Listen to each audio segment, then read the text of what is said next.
হ্যাঁ পুলিশকে ফোন দেবো।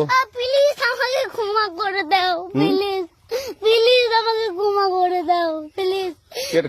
কেটা আম পড়েছে? ওই যে ফারুককে ধরে নিয়ে আসেন, ওয়ে জিরাচ্ছে, আমি জিরাই নেই, প্লিজ। ওই আমটা তুল আমটা তুল কোনটা আম?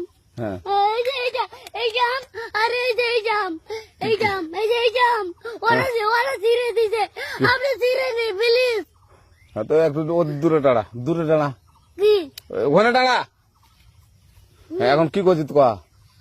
ফারুক না, আমরা কিভাবে বলছি, আমরা রাস্তা দিয়ে বললাম বলে আমরা স্কুল যাবো, কটা বস্তা দেখি ওই বাগানে ঢুকলে দিয়ে না আমাকে একটা দুইটা আম ছিঁড়ে দিল। ওই যে ফারুক এলো না, ফারুক কোথাকার রে? ওই যে ওঠে ঘর কোন টাকার ফারুক? ওই